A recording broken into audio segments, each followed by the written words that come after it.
Today we're going to be talking about how to catch yellowtail. In the previous episode, we talked about rods and reels for yellowtail fishing. Today we're going to be talking about techniques, and we're going to be breaking down the 4 main ways to catch yellowtail, and we're going to break those down one by one. We are here at Young's Tackle in Bellflower. Kevin's the owner, and he's been so kind and generous to open up the store. And if you saw the first episode, you were able to see the wealth of knowledge that he brings to the table. The shop is equipped with everything you could possibly imagine. Also joined by Anthony, Captain Anthony, who has actually spent a lot of time captaining some of the boats down in San Diego Fleet for many years. Now his passion is just helping anglers catch fish. That's why we're here, super excited for this one. We're going to be talking about yellowtail techniques. So Anthony, you want to start us off? Yeah, absolutely. So we'll start off with probably the most basic setup, which is going to be your Flyline setup. That's just going to be the hooking a bait, casting the bait out, and letting that bait swim as naturally as possible. So we're typically going to have a line that's a thinner diameter line, a 25 or a 30-pound setup. We're going to pair that up with a variety of hooks. Your hook size is going to be based on the size of the bait. When you get to the boat, you want to take a look at the bait or ask one of the crew members what they're recommending if you're having a hard time telling. But a lot of times they'll tell you, oh, it's big bait today, make sure you have a 2-0, or it's a little bit smaller today, make sure you have a number 2 or a number 1.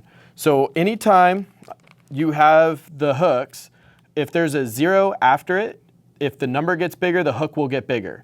If there's not a 0 after it, if the number gets bigger, the hooks will get smaller. So you have what's called a 1-0 hook or a number 1 hook. So that's kind of where the line is right here at this number. After that, you go 2-0, 3-0, 4-0 getting bigger, or 2, 4, 6 getting smaller. Your standard hook sizes are going to be anything from a number 4 up to a 2-0. So if you go to the tackle shop, you don't have to get every single size, but I do recommend getting maybe a number 4, maybe a number 1, and then a 2-0. If you cover those 3 sizes, you'll have a pretty good representation. And if they're saying, hey, you need a 1-0, a 1 will work because it's such a close size that you'll be fine.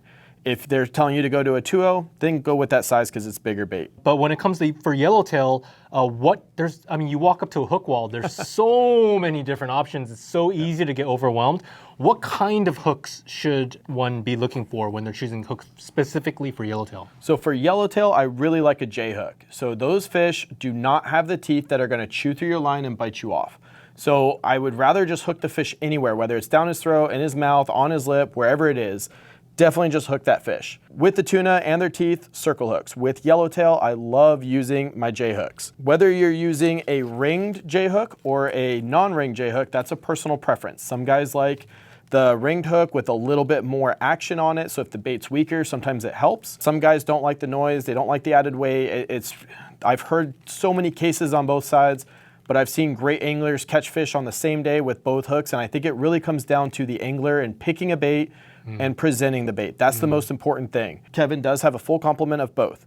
I love the owner hooks because we're fly lining for yellowtail. They have a fly liner hook. These hooks are specifically designed for what we're doing on the West Coast with our live bait. So if you need anything for, your fly lining, Kevin has a full complement. We just picked a couple of what he had on the wall, but that is a great option. It says it right on the pack. It has the size and a big bright number there so that you don't have to worry about guessing, or if it's in your tackle bag and you're flipping through them really quick, it's really easy to see. Kevin, do you have anything you want to add when it comes to hook selection? So hooks, I use all different kind of brand, but I highly recommend medium gauge hook. Don't grab like a really thin gauge, which is that yellowtail straight out to your hooks. And then you don't have to use like a tuna hook, like a really thick gauge, because you're gonna kill your bait. So anything medium gauge, which is Anthony recommend, the fly liner, that's not thick and then not thin. So just medium gauge, that's what I recommend. There is tons of different brands like Mustad, Blacktail, Kamagasu, and BKK hook. So whichever you like, some people like with ring, without the ring, whichever, but medium gauge. That's most important one. 100%, yep. And then from there, what are we doing? 25 and 30 pound is 100% the most popular 2 line sizes for catching yellowtail, whether you're at the island or you're offshore. There's a bunch of things about the fluorocarbon, just like when you're looking at your hook. I like pulling out the Seaguar. It's pretty easy to kind of showcase. They did a great job of color coordinating the different series of fluorocarbon. If you're gonna be fishing the island, you're gonna be fishing structure, maybe there's some rocks, maybe there's some kelp that has barnacles or other little sharp things growing on it. I like using the blue label. It's a little bit thicker, it's gonna be a little bit more abrasion resistance. Because it is a little thicker and stiffer, it'll be easier to see than say the gold label, which is a really thin, soft, limp line. If you're offshore, you're fishing kelp patties, there's nothing really to snag up on except for your fellow anglers. I recommend the gold label. This is gonna be the softest line that's gonna let your bait swim with the least amount of resistance, and it's gonna be the hardest for the fish to see. But again, if you're fishing at the island and you've got a little structure, this just gives you a little bit more of an edge and helps you get into that bite zone. So based on the trip that you're planning, make sure that you're buying your fluorocarbon appropriately.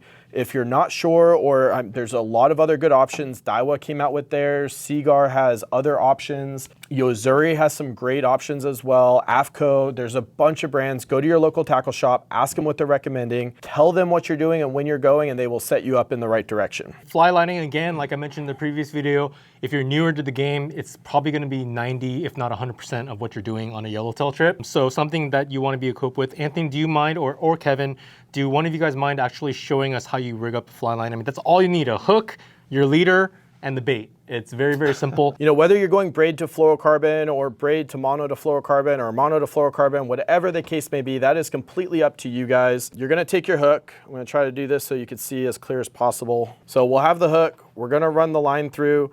I'm gonna tie your just your classic San Diego, but whatever knot you're comfortable with, whether it's the Palomar, uni knot, whatever knot you're comfortable with, I'm just gonna tie the San Diego because that's probably what everybody knows the best. I'm tying it with heavier than normal line, so I'm gonna do less wraps than you typically would with 25. But 25 and 30, you probably wanna do 6 wraps, maybe 7. But the heavier the line you go, the less wraps that you need to do. So I'm just gonna stick with 5 there. You typically want to get your line wet. I'm going to spare us all that here on camera. But whether you're on the boat, dip your knot in the bait tank right before you cinch down, or you can use your spit, whatever. Cinch that down nice and tight. Cutters here. So if you wet it, you're not going to have that little kink there, but I'm just doing this for the camera. You're cinching it down. You're going to have a nice inline knot there. The hook can move freely if you have a ring on it. You're going to take your bait. There's 2 main ways of hooking your bait. It's completely up to you. The easiest way to hook it and the safest way if you're just getting started, when you're approaching the bait tank, you don't want to do the eagle claw, right? You don't want to come from above and grab your bait from the back like that. That bait is going to keep running away from you. They're looking up for danger. They're running into the bait tank. They're bruising their noses. They're getting weaker. You really don't want to do that. What you want to do is you want to approach the bait, kind of herd them into the corner. From above, you're going to find the cleanest looking bait you can. You're going to take your hand and come from underneath, grab the bait. I usually put a hand on top of his head. See if I can demonstrate that. One underneath his chin, one on top of his head. Now I have good control of the fish. With these fingers, I want to hold him just firm enough so that he's not squirming around, but not too tight where I'm squishing all his insides out. So get him in a nice, decent grip. You're going to take the hook right across the clear part of his nose. You're going to hook him on like that, and then I'm going to let go. This is probably the most important part of this whole thing. If you pick a good bait, but you hold on to him all the way back to the rail, you have just beat him up, and that fish is going to not perform well for you. So I get that bait in there, and I let go instantly. Now I've got complete control of the bait by holding the line. I'm going to take it, grab my rod, walk over the rail, drop it over, and do an underhand pitch, or I could do my overhand cast if you want. But that right there is probably the most important part of going out there and capitalizing on these fish. When that bait is swimming, the hook is going to lay back like this, and the line is going to be going over his back, and he's going to be swimming around. That's your nose hook bait. The second option is you're going to have the belly hook bait. So you're going to grab your bait, just like that. You're going to pin his head down again so he's not moving, pin his tail so he's not squiggling, and you're going to leave a gap in your fingers where his anal fin is. So there's going to be a fin on the bottom part of his stomach. And what you want to do is leave a gap there. You want this to go right behind the fin. If you go too far back or too far forward, it's just going to rip out really, really effortlessly. So you want to put it underneath that fin. What's going to happen is that bait is going to want to swim down and away from the boat now. So you're going to hook him like that, and he's going to be swimming down and out. So if your fish are staying a little bit further down, they're staying a little further away from the bait, they're being more shy for whatever reason, that's when you want to utilize this. I really love this presentation for offshore tuna. For yellowtail, it's typically in the nose or on the shoulder, but if you want to learn how to butt hook, that's a great time with yellowtail to try because they will stay in layers and they will be watching and they love to chase fish. So if you get a good swimming bait swimming down and out, they'll go chase it down. So that's your 2 most popular Awesome. Kevin, did you want to add anything to what Anthony shared? No, he's Okay. great. Mhm. All right. He's good. So perfect. You did it perfect. Oh, thank you. First time. Yeah. Again, as someone that is a little newer to the game, I've been doing it for a couple of years now, but it's one thing to hear it and for it to make sense. It's another thing to go on the boat and execute. I strongly encourage you, like with this one, it can make all the sense in the world. It's just about getting out there and practicing. So fly lining is going to be the most basic thing that we're going to be doing. And then from there, sometimes the yellowtail are going to be a little deeper in the water column. Dropper loop is something that you want to be prepared for. So Anthony's going to demonstrate how to fish yellowtail with the dropper loop. I'm using some heavier line here today, so it's a little bit harder to show just so it's easier to see for the camera, but it's not going to go through the eye of the standard J hook, so we're going to use a ringed. I don't recommend a ringed hook for your dropper loop. We're just going to do this for demonstration purposes. When you're dropper looping, you're typically going to do a minimum of 40 pound. Based on where you're fishing, it's fine to go 50, 60, or even 80 pounds sometimes. You know, dropper loop, you're typically fishing a little deeper. They're not very line shy. They just want a good bait wiggling on the bottom, and they're going to scoop it up. So 40 pound is the absolute minimum I fish. That's typically when I'm fishing shallow and I'm not fishing something with really crazy pinnacles. But if you're fishing somewhere with crazy pinnacles or much larger fish, feel free to jump up to 50 or 60 pound. It should not affect your bite ratio at all. First thing I do is I'm going to tie just a double overhand knot. And that's going to go, I'll try to make this a little bigger so it's easier to see. You're just going to double your line up, make a loop, and run it through twice. That is going to be the bottom loop for your sinker. Trim the tag end, and then this is something that I really like to teach and I love to use when I'm fishing structure. If you guys have ever fished structure on the bottom, you know that if you get stuck in the bottom, it's really, really hard to break that off, right? Then when you bring it up, you're typically breaking off at the braid to mono connection. Then you got to retie your mono, then retie your dropper loop, you know, so there's 3 more knots you have to tie. So what the little trick I like to do, you can either take your dikes or your cutters, whatever you want to call them, and you can just pinch that line gently and put a nice little crease in there. I don't know if the camera will pick it up or not, but I put a nice little nick in the line there. I'm using 80 pound right now. So if you go down to 40, it's a little harder to make that nick in there safely without weakening it too much. So what I'll do in the case of 40 or 50 pound typically is I'll just take the line and do a single overhand knot in it. Just like that. Kind of pop it a little bit so it's really in there. That is going to create a weak spot in the line that's going to help you break your sinker off traditionally. So ideally, your sinker breaks away, you get your hook back, you tie another loop, you put another sinker on, and you get right back to fishing. We're not wasting a lot of time when we're on the bite. So that's a little trick with your heavier line. When we're yellowtail fishing, we don't need a crazy long dropper loop, but we do need a dropper loop. We do typically want to keep a little height off the bottom. So what I do is typically just about 6-7 inches of line, fold it over, make your loop. You're going to run it through here 3 times. 1, 2, and 3. You'll notice this is different than your standard dropper loop knot, which we utilize for rockfish a lot. This is going to be a surgeon's loop, or a spider hitch is another name it goes by. So what we're going to do is we're going to do a quick demonstration before we put the hook on. That way you guys can get an idea of what I'm talking about. Benji, if you could hold the loop like you're the fish. This is going to be the main line coming off your rod, and here's your sinker line. So your sinker is going to be down here, your dropper loop is going to be there, and this is going to be your main line. Oh, hold on. I failed. My fish got off. All right. So if you get bit by a fish, what's going to happen as you're pulling on that, right? Your sinker's down here, the knot is in line. So everything is really in line. So we're going to keep a really, really strong connection to those harder fighting fish. To rockfish, it doesn't matter. You could go to a standard dropper loop if you want, but anytime you're fishing larger game fish, whether it's tuna, white sea bass, yellowtail, let's stick with this knot. This is the best way to connect to the fish. No matter how you pull, this knot stays in line. We're going to take our hook. Again, I'm using a ringed hook just to get the heavier line through. I was trying to use something heavy for demo and using a small hook here. You're going to run it through the eye of the hook, and then you're going to run it over the hook and back on itself like that. That's the quick and easy way to do it. If you want to tie it on for an even better connection, like let's say we're seeing much bigger fish, you can make your dropper loop a little bit bigger and then do a uni knot or a polymer or a San Diego, whatever knot you're comfortable with. You can do a doubled knot onto the hook, and that way it's tied on there and has a little better knot strength. But if you're using 80 pound like this, you could just loop it on. You're not going to break it. So there's your dropper loop. Your sinker, super easy. If you guys aren't familiar, I'll show you, but most people will be. Just goes through the eye of the weight, around the bottom, back up. This here is your standard yellowtail setup. So maybe 2.5, 3 feet from the weight, you're gonna have your hook. You don't want it too high off, but you don't want it down in the bottom where you're chasing all the bottom grabbers. We want it up a little bit. That bait swimming around up here a couple feet off the bottom. You gotta think most yellowtail, you know, they're 10 pounds are about this tall. So they're cruising the bottom. That's not really far over their head. You're typically drifting, which is gonna create an angle like this. So you're really right there in their face. That is nothing for a yellowtail to pop up and eat that. So I recommend keeping it about that high off the bottom and just try to maintain bottom contact. A lot of times I'll hit my sinker to the bottom, take one crank up, and I wanna feel that weight skipping across the bottom, but you don't have to be dragging the bottom because they do live in structure and that's how we lose a lot of gear. So that's my tip for dropper loop. That's awesome.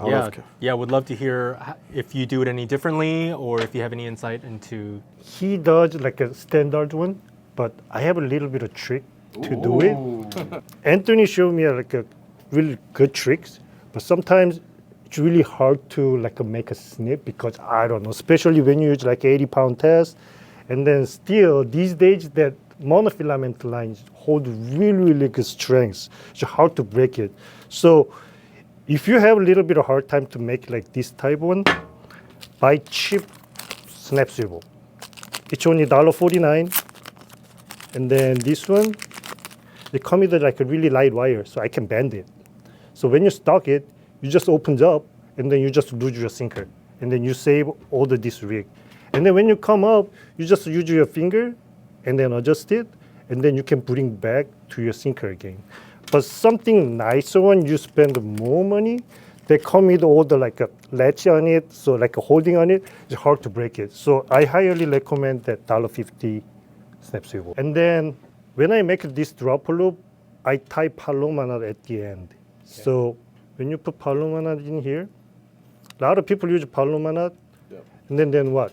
People use only one knot, one line.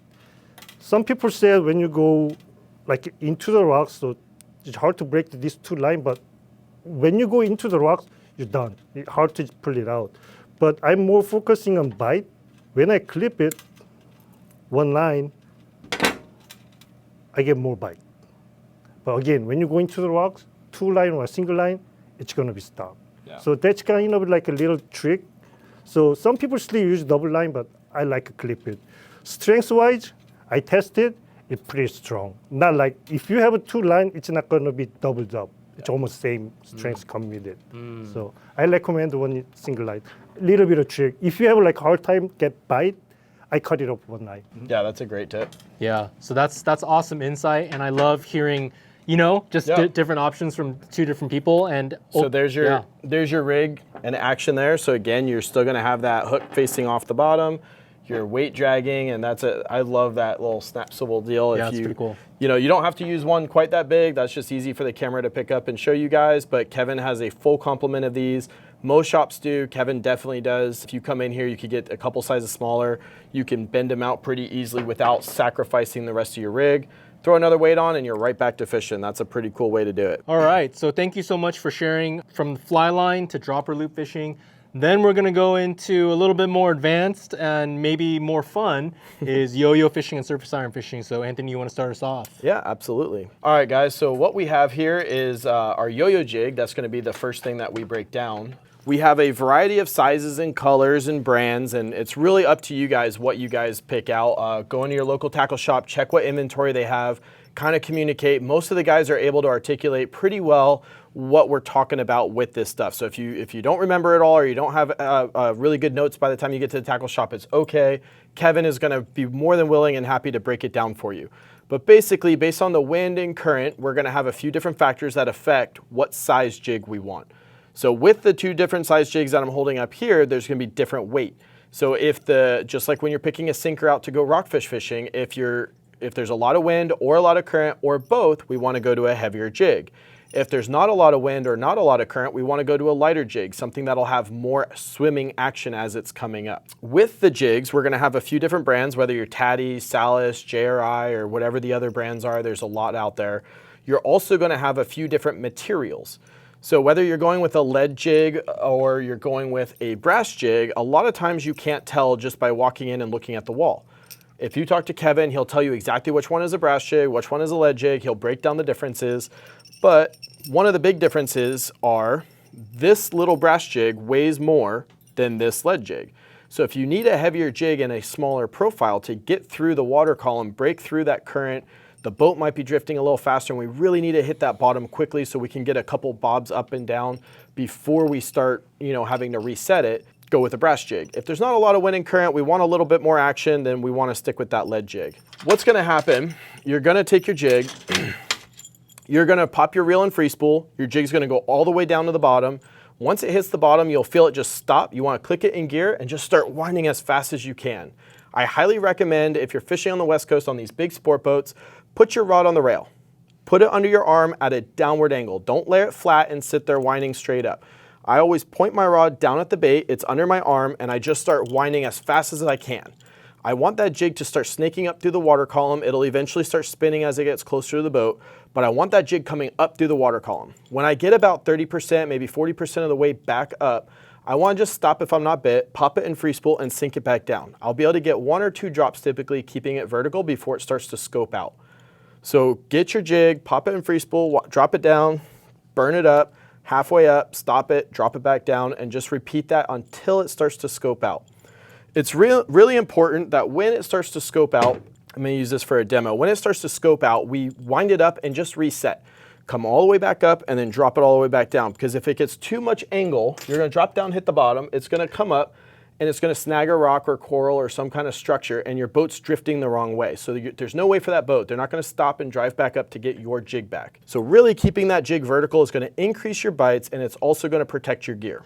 In terms of color, that's a good one to kind of break down. There's a couple different color patterns, but a lot of them are very similar. You'll notice there's a lot of yellows, whether it's scrambled egg or the Dorado color like this here. There's a lot of that yellowish tint stuff. That works really well in the dirty water. It kind of gives off a little glow. It's vibrant, easy to see. In the cleaner water, we typically want to go to something a little more neutral, something that'll be a little more natural. A lot of the mackerel, when you catch them inshore, have a bluish tint to it or a greenish tint. So whether you go with something like this or something, more with a little more green on it like this, either one, a very, very effective color in that clean water. So sometimes that winter time, the water's nice and cold, though it's really clear. It doesn't have all that bacteria and algae growing yet. So something like this works well. Do you ever cast out a yo-yo jig, or do you just drop straight down? If I'm really trying to force a yo-yo jig fish and there's a lot of current and maybe I don't have a heavy enough jig, you'll see me cast it up, let it sink down, and then hop it back. But then as soon as it starts to scope out, I gotta wind it in. So that's just the way. If the drifts are going really fast and I don't have a jig heavy enough to go, vertical for a couple up and downs, that's when you'll see me casting out. But really, not so much when we're talking about yellowtail specifically. There are some techniques for wahoo and other fish where sinking out a yo-yo on a cast is very effective. But for yellowtail, straight up and down is typically the best way to go. You have anything else you want to add in terms of technique? Yeah, just a little tip. So when you're dropping and then when you're reeling fast and then when you feel bites, that feels like something stops you. It's not taking out. But when you feel the stops, just don't say like hook up or some fresh one yet, because you need still like keep grinding it. And then when you keep grinding it and then when you're peeling off, then you can say something. Because when they grab it, and then if you're not doing anything, they just let go. I saw many a time people say like, yeah, biter, hook up here and there. And then when I turn around, and where's your fish? I just lost it. You said you just hooked it up, because they just grab it and then play with it a little bit and then feels wrong and then they just let go. But when you keep reeling it in, you set the hook and then they took off, then you fish. Then you can say hook up, biter, fresh one, that's your fish. That's good. So that just shows you, and especially for someone that's doing it for the first time, you can get excited. Oh yeah, sure. Great tip. Awesome. So that's yo-yo jigging. Super simple, yet something that, you're going to spend some time practicing. If you need help selecting jigs or getting more insight, again, that's why we're here in the shop. Come into the shop, ask Kevin, ask Nick, amazing staff here. Any of your local shops, they should be equipped with the information to be able to help you out. But more than anything, this video is geared to kind of take the intimidation factor out to give you an idea of kind of what you're looking to do so that you can have the confidence even walk in through the doors of a shop. And I know for me, that was an intimidating thing too when I was starting. Just to come in and ask for help, it was hard because there's sort of an aura or a mystery around it when you don't know anything. And so, you know, part of why we're doing this is to kind of really drop the curtain down of that intimidation factor to let you know it's okay. Yo-yo jigs and then surface irons. All right, so surface irons, probably my absolute favorite way of fishing for a wide variety of fish. I mean, back east for stripers, down in the Bay of LA for cabria, yellowtail, up here for yellowtail calicos. I absolutely have them tied on every time I'm on the boat typically, unless I'm doing that early spring bluefin only, you know, and even then sometimes you'll get bit with them. But I absolutely love chasing fish with these things. They're a lightweight lure. They imitate a frantic bait fish on the surface. So it's a very visual thing. You're casting the jig out. It's gonna land on the water. Sometimes, you know, based on the jig, you gotta get to know your jig. I write notes on the back of my jig because not all jigs swim the same. They don't all act the same. So if I really like a jig for something, I'll make a little note on it. Sometimes you'll see little Sharpie words on it, just super simple words, nothing fancy. But, you know, I'll make a note like high, fast current, or I'll make a note like, I'll put like a +3 on there, like give it 3 seconds to sink down before I start winding so that it does, you know, because maybe that nose wants to come up to the top and then it doesn't have any action on the surface. So you gotta give it 3 seconds to sink and then start swimming and getting that kicking action out of it. Every jig swims. This is something I hear a lot, oh, my jig doesn't swim. Every jig swims. Not all jigs swim at the same speed though. So you have to learn how to make that jig swim. There are times where a slower presentation jig will get you bit, say on a barracuda or a calico. Whereas with a yellowtail, you might want a faster swimming jig, or maybe the current's ripping and a slower swimming jig is fine because it'll swim because that current's racing against it and you're just winding at a slower rate. So you really just learn your jigs, learn what makes them swim, and get comfortable with them. But just casting these out, winding across the surface and watching that jig, it should be coming and then little erratic darts coming and little erratic darts. And those little erratic darts are what trigger that bite.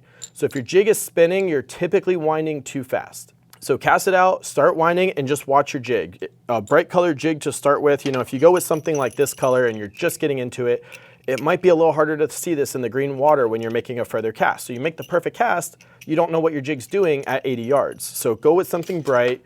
While you're learning your different jigs, you're learning to feel what the rod tip should feel like, what the line is doing when it's swimming properly. And then you can go into the harder to see colors at the further distances. But really a bright white belly jig, bomb it out there and just start winding and have fun with it. There's an absolute rush when you see yellowtail pushing each other out of the way trying to get your jig. That's amazing. So I think what I learned from you sharing in this segment is it's as simple as casting as far as you can and just reeling it in. However, every jig swims differently, and it's also very, very visual. So you want to be able to see your iron in the water swimming. Yep. And so a lot of times with other kinds of lure fishing, you don't necessarily see it, but with this one, you want to see the lure swimming in the water. Yeah. Okay. A great way to go and start learning about jigs, you go to the Tatty section, your Tatty 45s. If you go to that wall and you look, all the jigs up there, there's so many different shapes. And you're like, well, it's a Tatty 45, they should all be the same. There's different molds. You will develop a preference on the mold, and you'll take your favorite jig that swims and it catches yellowtail.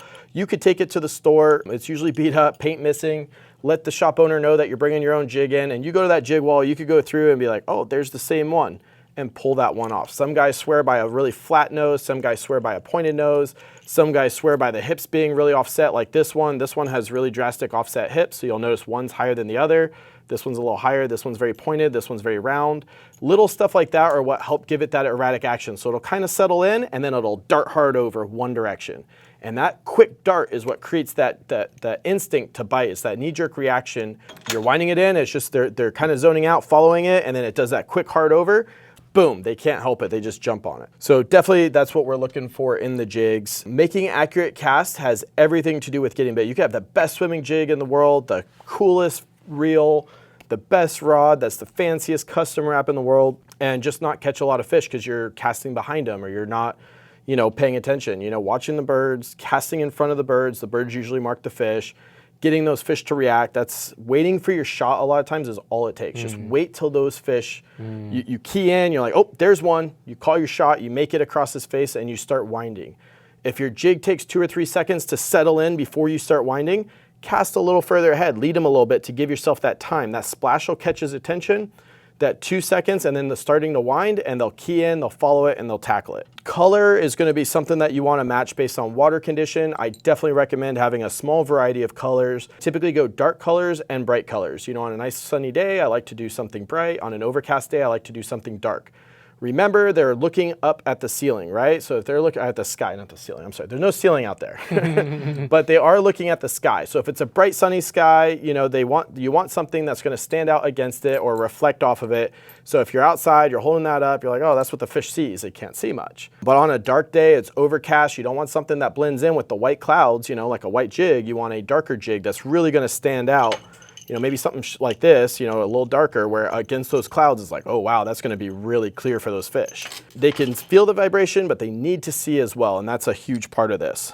The different sizes are, like on this is gonna be more about the bait that the fish are keyed in on. So I think as we see the anchovies, you know, we want to go to a smaller, darker bait typically. You know, the May gray, June gloom, it's usually a little darker, overcast, the colder water still that time of year. A lot more anchovies and smaller sardine in our bait profile. Later in the summer, we're going to see the water warm up, a lot more of that mackerel, the sardine, all that stuff. That's where we go to the bigger jigs to kind of match that profile. Not 100% all the time, but that's a pretty good way to go about it. As you're buying your jigs, whether yo-yos and surface irons, I recommend, you know, either get one of the jigs, the jig rig buckets, or a jig tote like this. You know, you can put your jigs in there.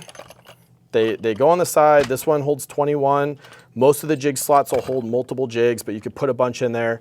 There's holes in the bottom, so when I get back, I rinse the whole thing off. They use a plastic zipper so that there's no rust or anything on the zippers, but I rinse the whole thing off. I'll hang it up for the day, let it all dry out, and I just toss it in the garage. Nothing's getting all beat up, messed up. They last a lot longer in something like this. The jig rig, they made a lure caddy. It's got a metal frame around the inside. Your jigs can hang off of there,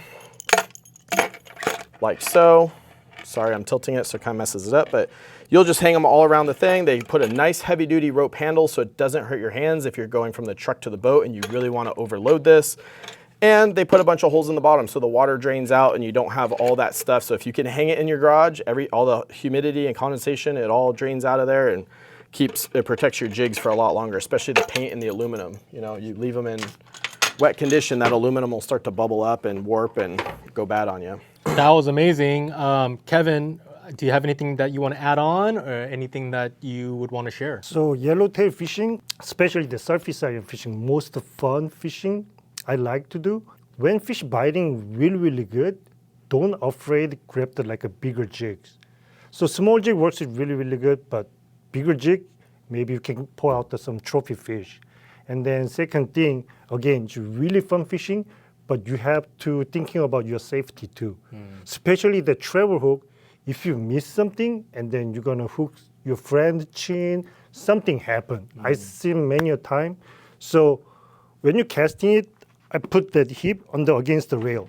So you're not like bouncing around. So when you're against it, and then your body is like just staying here. And then when you cast it, you're not gonna miss the water. You hear the many a time that you're not gonna miss the water. So I watch my jig and I cast it. Make sure your jig's not in there, and I turn it. But your jig over there, and then when you turn it, your body already like a 30 degree like a turn.